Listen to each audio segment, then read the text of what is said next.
I'm standing at what is the remains of two Nissen huts which used to stand here, which were preserved since World War II, from which many important decisions of history were made from this airfield.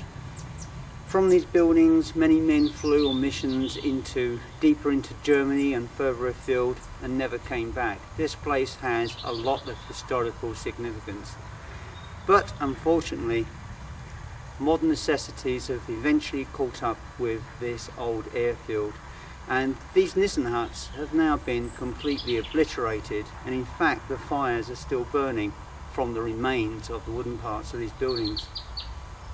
Such a sad tragedy. Whilst I can appreciate that things have to move along, these buildings up until about 8 years ago were in a perfect state of preservation, and they've gradually been neglected, ignored, and now completely obliterated from history. Is this the future of Britain? Is this the way ahead, that contemporary history has to be destroyed and passed over so that our children and great-grandchildren have nothing to come back to look at? Because that's the way it seems from here.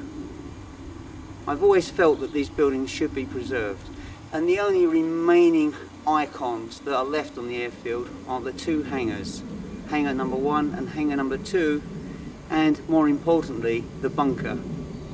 Now the bunker, the only reason it still exists is because it would have cost thousands to demolish. It's reinforced steel concrete. But these buildings are comparatively lightweight, easy to obliterate, easy to remove, and easy to forget.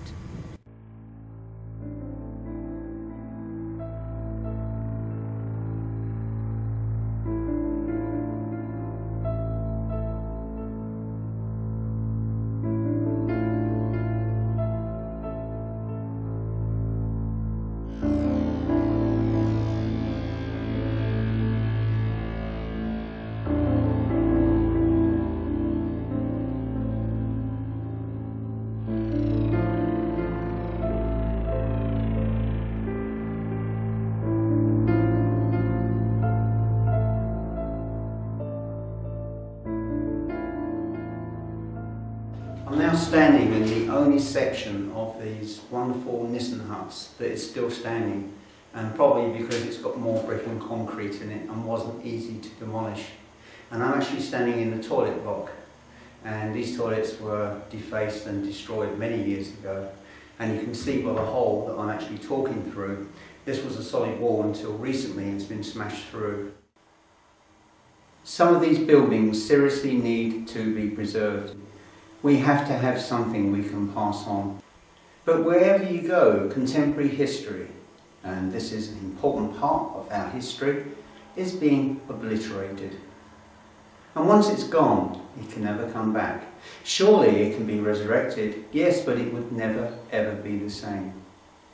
It was actually in this building, in the other section of the Nissen hut, that I actually caught a pair of legs one night forming from a myriad of tiny dots of white energy, and it actually formed into a pair of feet and into a trousered legs as far as the knee, but the energy could not sustain, and so it broke away and collapsed into a myriad of tiny dots of white light.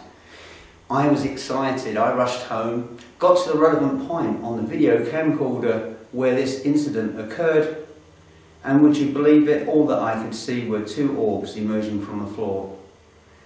So another bit of spectral history, shall we say, that's been lost too.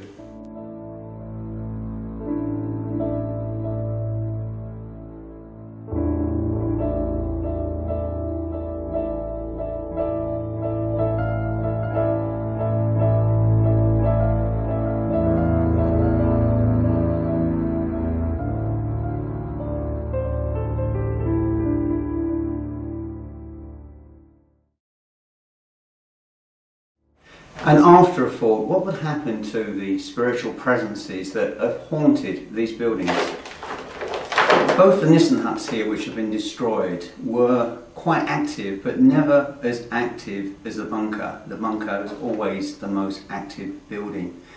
But even so, there was a spiritual presence here.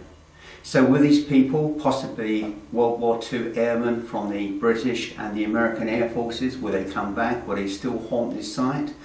Will these buildings still be here spiritually? Many questions that we can't really answer for ourselves. And so the only way we can gauge this activity is to constantly monitor it and reinterpret it and try to establish a regime of proving empirically how paranormal activity occurs and the causations of paranormal activity. But here history has been lost. Another blow for our past has been delivered, and delivered permanently, for these buildings will never rise again.